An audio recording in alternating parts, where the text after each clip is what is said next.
ವಾದಿರಾಜ ವಿಶುದ್ಧವಾಣಿ ವಿಶಿಷ್ಟ ವಿಷ್ಣು ವಿಶೇಷ ಶಂಕರ ವಾಯು ಜಲ ಗಗನ ಅನಲ ಅಣು ಓಂಕಾರ ಬ್ರಹ್ಮಾಂಡ ಆದಿಮಧ್ಯ ಅಂತದ ವ್ಯಾಪ್ತಕ್ಕೆ ಸಚ್ಚಿತ್ ಆನಂದ ಆತ್ಮಜ್ಞಾನಕ್ಕೆ ರೂಪು ನೂರರ ಶುದ್ಧ ಚೈತನ್ಯಕ್ಕೆ ನಮೋ ನಮಃ. ಪೂಜ್ಯ ಗುರುಗಳಿಗೆ ನಮಸ್ಕಾರ.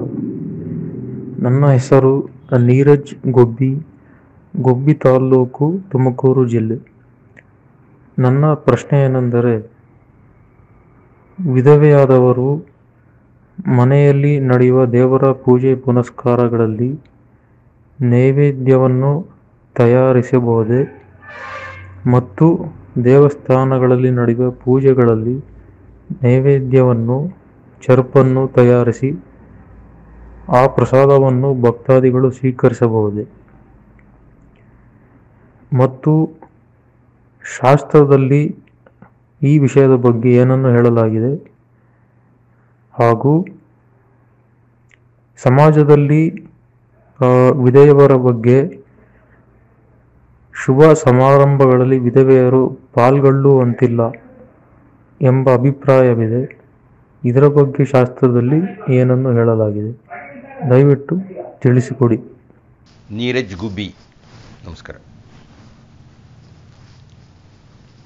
ನೀವು ಕೇಳಿರೋ ಪ್ರಶ್ನೆ ಬಹಳ ಸಲ ಮಾತಾಡಿದ್ದೀನಪ್ಪ ಆಗಲೇ.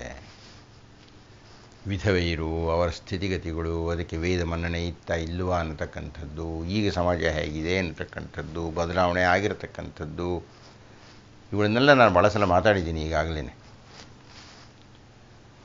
ಆದರೆ ಅಷ್ಟು ಸಲ ಮಾತಾಡಿದ್ರು ಯಾಕೆ ನಿಮ್ಮ ಪ್ರಶ್ನೆಗೆ ನಾನು ಉತ್ತರ ಕೊಡ್ತಾ ಇದ್ದೀನಿ ಅಂದರೆ, ಒಂದು ವಿಶೇಷವಾದ ಅಂಶವನ್ನು ನೀವು ಪ್ರಸ್ತಾವ ಮಾಡಿದ್ದೀರಿ ಅಂತ. ಅದೇನಪ್ಪ ಅಂದರೆ, ವಿಧವೆಯರು ನೈವೇದ್ಯಕ್ಕಾಗಿ ಅಂದರೆ ದೇವರಿಗೆ ಅರ್ಪಣೆ ಮಾಡತಕ್ಕಂಥ ಆಹಾರವನ್ನು ತಯಾರು ಮಾಡಬಹುದು, ಹಾಗೆ ಅವರು ತಯಾರು ಮಾಡಿದ್ದನ್ನು ದೇವರಿಗೆ ಅರ್ಪಣೆ ಮಾಡಬಹುದು, ಹಾಗೆ ಅರ್ಪಿಸಿದ್ದನ್ನು ಚೆರುಪು ಅಂತ ಹೇಳಿ ಭಕ್ತರಿಗೆ ಹಂಚಬಹುದು, ಹಾಗೆ ಹಂಚಿದ್ದವನ್ನು ಅವರು ತೆಗೆದುಕೊಳ್ತಾರೆಯೋ, ಇದಕ್ಕೆ ಶಾಸ್ತ್ರ ಏನು ಹೇಳುತ್ತೆ? ಇದು ಮೂಲಭೂತವಾದ ನಿಮ್ಮ ಸಂದೇಹ.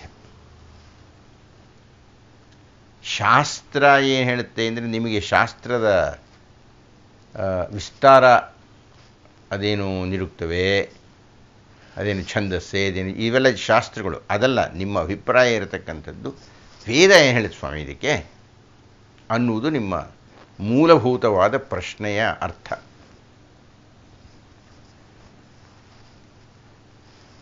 ನಾವು ನಮ್ಮ ಕಾಲದಲ್ಲಿ, ನನಗೆ ನಿಮ್ಮ ವಯಸ್ಸು ಗೊತ್ತಿಲ್ಲ, ನೀವು ಸುಮಾರು ಒಂದು 25-30 ವರ್ಷಗಳಾದರೆ ನಾನು ಹೇಳುವ ಸಂದರ್ಭದ ತೀವ್ರತೆ ನಿಮಗೆ ಗೊತ್ತಾಗಲ್ಲ.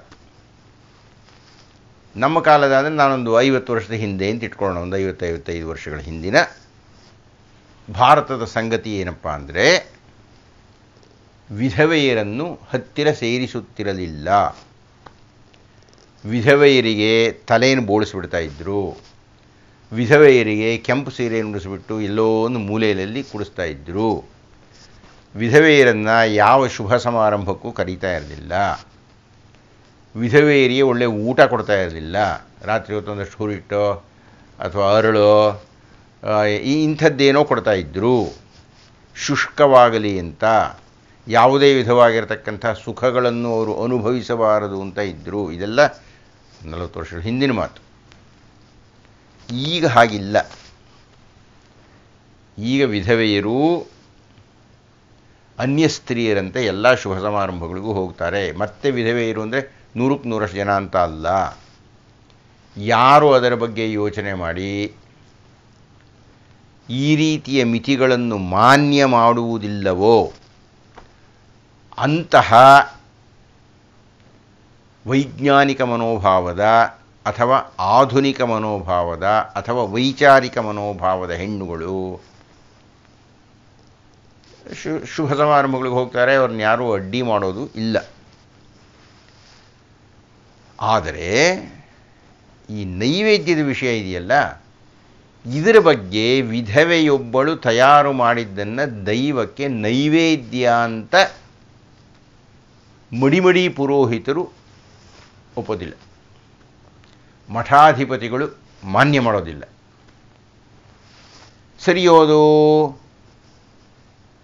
ಅಂದರೆ ನೀವೇನೋ ಶಾಸ್ತ್ರ ಅಂತ ಹೇಳ್ತಾ ಇದ್ದೀರಲ್ಲ, ಆ ಶಾಸ್ತ್ರೀಯ ದೃಷ್ಟಿಯಲ್ಲಿ ನೋಡಿದರೆ, ಅಂದರೆ ವೈದಿಕ ದೃಷ್ಟಿಯಲ್ಲಿ ನೋಡಿದರೆ, ದಯಮಾಡಿ ಗಮನ ಇಟ್ಟು ಕೇಳಿಸ್ಕೊಳ್ಳಿ, ವೈದಿಕ ಸಂದರ್ಭದಲ್ಲಿ ವೇದಗಳ ಕಾಲದಲ್ಲಿ ವಿಧವೆಯನ್ನು ಏನು ಮಾಡ್ತಾಯಿದ್ರು? ಹಾಗೆ ತಲೆ ಉಡಿಸಿ ಕೆಂಪು ಸೀರೆ ಉಡಿಸೋ ಎಂಥದ್ದು ಮಾಡಿ ಮೂಲೆಯಲ್ಲಿ ಕುಡಿಸ್ಬಿಡ್ತಿದ್ರು ಅಂದರೆ ಇಲ್ಲ. ವಿಧವೆಗೆ ಮರು ವಿವಾಹವನ್ನು ಮಾಡುತ್ತಿದ್ದರು. ಕಿವಿ ತೆರೆದು ಕೇಳಿಸ್ಕೋಬೇಕು ಈ ವಿಷಯವನ್ನು. ಯಾವುದೊಬ್ಬ ವ್ಯಕ್ತಿ ಸತ್ತಿದ್ದಾನೆ ಅಂದರೆ ಆತನ ಪತ್ನಿಯನ್ನು ಏನು ಮಾಡಬೇಕಪ್ಪ? ಈಗ ಬದುಕಿರುವಾಗಲೇ, ಆಕೆ ಬದುಕಿರುವಾಗಲೇ, ಇವನು ಸತ್ತೋಗ್ಬಿಟ್ಟಿದ್ದಾನೆ, ಆಗಲೇ ಇನ್ನೂ ಆತನ ದೇಹವನ್ನು ಚಿತೆಗೆ ಕಳಿಸಿಲ್ಲ, ಆಗಲೇ ಒಂದು ನಿರ್ಣಯ ಮಾಡ್ತಾಯಿತ್ತು. ಏನು? ಸತ್ತಿರುವ ವ್ಯಕ್ತಿಗೆ ಸಹೋದರನೇನಾದರೂ ಇದ್ದರೆ, ಅವನಿಗೆ ಮದುವೆಯಾಗದೇ ಇದ್ದರೆ, ಸತ್ತಿರತಕ್ಕಂಥ ವ್ಯಕ್ತಿಯ ಹೆಂಡತಿಯನ್ನು ಆತನಿಗೆ ಕೊಟ್ಟು ಮದುವೆ ಮಾಡಬಹುದು ಅಂತ ಹೇಳುತ್ತೆ ವೇದ.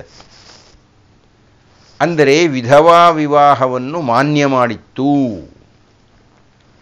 ವಿಧವಾ ವಿವಾಹ ಮಾನ್ಯ ಮಾಡಿತ್ತು ಅಂದರೆ ಆ ವಿಧವೆ ಮದುವೆ ಆಗ್ತಿದ್ದ ಹಾಗೆ ಇನ್ಯಾವುದೇ ಒಬ್ಬ ಮುತ್ತೈದೆಯಂತೆ ಆಕೆನೂ ಆಗಿಬಿಡ್ತಾ ಇದ್ಲು. ಯಾವಾಗ ಆಕೆ ಮುತ್ತೈದೆಯಾಗುವುದನ್ನೇ ವೇದ ಮಾನ್ಯ ಮಾಡಿದೆಯೋ, ಇನ್ನು ಆಕೆ ತಯಾರು ಮಾಡಿದಂಥ ನೈವೇದ್ಯನ ದೇವರು ಒಪ್ಕೊಳ್ಳಲ್ಲ ಅನ್ನೋ ಮಾತೇ ಇಲ್ಲ. ಅದನ್ನು ಚೆರುಪು ಅಂತ ಹಂಚಿದರೆ ನಾವು ತಿನ್ನಲ್ರಿ ವಿಧವೇನೋ ಆ ಪ್ರಶ್ನೆ ಇಲ್ಲ ಅಲ್ಲಿ. ಅದು ಕಾರಣ ವೇದ ಕಾಲದಲ್ಲಿ, ಅಂದರೆ ಶಾಸ್ತ್ರೀಯ ದೃಷ್ಟಿಯಿಂದ ನೋಡಿದರೆ ನಮ್ಮಲ್ಲಿ ವಿಧವಾ ವಿವಾಹ ಇತ್ತು.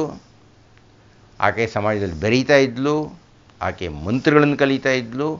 ಇದೆಲ್ಲ ಇದ್ದದ್ದರಿಂದ ನಿಮ್ಮ ಪ್ರಶ್ನೆ ವೇದದ ಕಾಲಕ್ಕೆ ಅನ್ವಯಿಸುವುದಿಲ್ಲ. ಅಂದರೆ ಶಾಸ್ತ್ರದ ಸಂದರ್ಭದಲ್ಲಿ ಪ್ರಶ್ನೆನೇ ಬರಲ್ಲ. ಮುತ್ತೈದೇನಾಗ್ಬಿಟ್ರೆ ತಿರುಗಿನ್ನ ನೈವೇದ್ಯ ಮಾಡಬಹುದಾ ಅನ್ನೋ ಪ್ರಶ್ನೆ ಇಲ್ಲವೇ ಇಲ್ಲ ಅಲ್ಲಿ. ಇನ್ನು ಪುಡಿ ಪುಡಿಯಾಗಿ ಈ ಗುಂಪು ಅಥವಾ ಮಡಿ ಅನ್ನತಕ್ಕಂಥವ್ರು ಇವರೆಲ್ಲ ವಿಧವೆಯರನ್ನ ಹತ್ತಿರ ವಿಧವೆಯರನ್ನೇನು ಬಂದು ಸ್ವಾಮಿ ಹೆಂಗಸರನ್ನೇ ಹತ್ತಿರ ಸೇರಿಸಲ್ಲ ಅಂತಾರೆ, ತುಂಬ ಮಡಿ ಇರತಕ್ಕಂಥವ್ರು. ನೀವು ಮಠಗಳಿಗೆ ಹೋದರೆ ಅಲ್ಲಿ ಸ್ತ್ರೀಯರು ವೇದ ಮಂತ್ರಗಳನ್ನು ಹೇಳ್ಕೊಳ್ದು ಅಂದ್ಬಿಡ್ತಾರೆ. ವಿಧವೆಯಲ್ಲ ಮುತ್ತೈದೇನೆ ಅದೆಲ್ಲ ಹೇಳೋ ಹಾಗಿಲ್ಲ ಅಂತಾರೆ. ಸ್ತ್ರೀ ಅನ್ನತಕ್ಕಂಥದ್ದು ಓಂಕಾರವನ್ನು ಹೇಳುವಂತಿಲ್ಲ ಅಂತ ಹೇಳ್ತಾರೆ.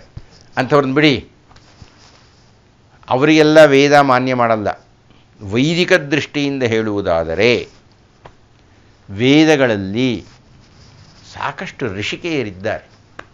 ಋಷಿಕೆಯರು ಅಂದರೆ ಅರ್ಥ ಏನಪ್ಪ ಅಂದರೆ ಋಷಿಯ ಸ್ತ್ರೀಲಿಂಗ ಶಬ್ದ. ಅಂದರೆ ಯಾರನ್ನು ನೀವು ಋಷಿ ಅಂತ ಕರೀತೀರೋ ಹೆಂಗಸರಲ್ಲಿ ಅಂಥವ್ರನ್ನ ಋಷಿಕೆ ಅಂತ ಕರೀತಾರೆ. ಸುಮಾರು ಒಂದು 30 ಋಷಿಕೆಗಳ ಮೇಲಿದ್ದಾರೆ ಋಗ್ವೇದದಲ್ಲಿ. ಅಂದರೆ ಸ್ತ್ರೀರು ಅದನ್ನೆಲ್ಲ ಮಾಡ್ಬೋದು. ತಾತ್ವಿಕವಾಗಿರತಕ್ಕಂಥ ಚರ್ಚೆಗಳನ್ನು ಋಷಿಗಳ ಜೊತೆಗೆ ಮಾಡ್ತಾ ಇದ್ದಂಥ ಶಕ್ತಿ ಅವರಿಗೆ ಇತ್ತು. ಅಂದರೆ ಸ್ತ್ರೀಯರು ಆ ರೀತಿ ಅದರೊಳಗೆ ಪ್ರವೇಶ ಇತ್ತು ಅಂದರೆ ಆಗಿನ ಸಮಾಜ ಅದನ್ನು ಪುರಸ್ಕರಿಸಿತ್ತು. ಅದು ಕಾರಣ ವಿಧವೆಯರಿಗೆ ವೈದಿಕ ಕಾಲದಲ್ಲಿ ಅನ್ಯ ಸ್ತ್ರೀಯರಿಗೆ ಇರುವಂತಹ ಬೆಲೆಯನ್ನೇ ಕೊಟ್ಟಿದ್ದರು. ಮಧ್ಯದಲ್ಲಿ ನಮ್ಮ ಮೇಲೆ ಕೆಲವು ದಬ್ಬಾಳಿಗಳಾಯಿತು. ಸ್ತ್ರೀಯರು ಅಪಾಯದ ಸ್ಥಿತಿಯಲ್ಲಿದ್ದರು. ಅವರನ್ನು ರಕ್ಷಿಸ್ತಕ್ಕಂಥ ಶಕ್ತಿ ಗಂಡಸರಿಗಿರಲಿಲ್ಲ. ಇಡೀ ದೇಶವನ್ನೇ ಬೇರೆಯ ಧರ್ಮದವರು ಪಾಲನೆ ಮಾಡ್ತಾಯಿದ್ರು. ಅಂತಹ ಸಂದರ್ಭಗಳಲ್ಲಿ ವಿಧವೆ ಎನ್ನತಕ್ಕಂಥವಳನ್ನು ಒಳ್ಳೆಯ ಅಸ್ಪೃಶ್ಯಗಳನ್ನು ನೋಡುವಂತೆ ನೋಡಲಿಕ್ಕೆ ಶುರು ಮಾಡುತ್ತು ಅಂತ ಕಾಣುತ್ತೆ ನಮ್ಮ ಸಮಾಜ. ಅದು ಹಾಗೆ ಬೆಳೆದು ಅಂಥ ಸ್ಥಿತಿ ಇವಾಗ ಏನು ನಮಗಿಲ್ಲ. ಆ ಹೊತ್ತು ಆದ ಬದಲಾವಣೆಯಿಂದ ನಾವೀಗ ಬದಲಾವಣೆ ಮಾಡಿ ಪೂರ್ವ ಸ್ಥಿತಿಗೆ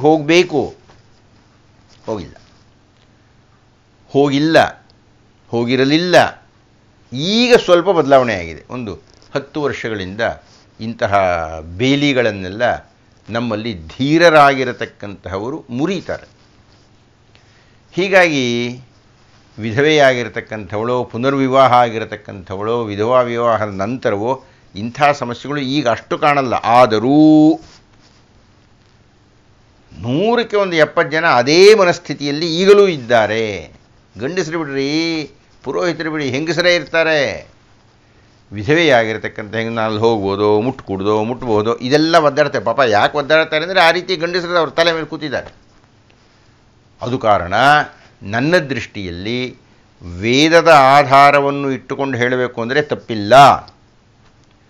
ಆದರೆ ಸಮಾಜದ ದೃಷ್ಟಿಯಲ್ಲಿ ಅಂತಹ ನೈವೇದ್ಯವನ್ನು ಅವರು ಮಾಡಿಕೊಟ್ಟರೆ ದೇವರಿಗೆ ಒಪ್ಪಿಸ್ತಕ್ಕಂಥ ವಿಶಾಲ ಮನಸ್ಕರಾದ ಪುರೋಹಿತರಾಗಲಿ ಅಥವಾ ಅವರು ಕೊಟ್ಟಂಥ ಚುರುಪನ್ನು ತಗೊಂಡು ಸುಮುಖರಾಗಿ ಅನುಭವಿಸ್ತಕ್ಕಂಥ ಭಕ್ತರಾಗಲಿ ಬಹಳ ಬಹಳ ಬಹಳ ಬಹಳ ಬಹಳ ಕಡಿಮೆ ಸಂಖ್ಯೆಯಲ್ಲಿರುವುದರಿಂದ ಇದು ಹೆಚ್ಚು ಪ್ರಚಾರದಲ್ಲಿ ಇಲ್ಲ.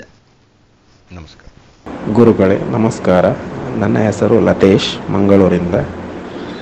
ಗುರುಗಳೇ, ಮೈ ಮೇಲೆ ಆವೇಶ ಬರುವುದು ಅಂದರೆ ದೇವರು, ದೈವ ಅಥವಾ ಪ್ರೇತ ಮುಂತಾದವುಗಳು ಮೈ ಮೇಲೆ ಬರುವುದು ನಿಜವೇ ಅಥವಾ ಇದು ಒಂದು ಮಾನಸಿಕ ರೋಗವೇ? ದಯವಿಟ್ಟು ತಿಳಿಸಿ.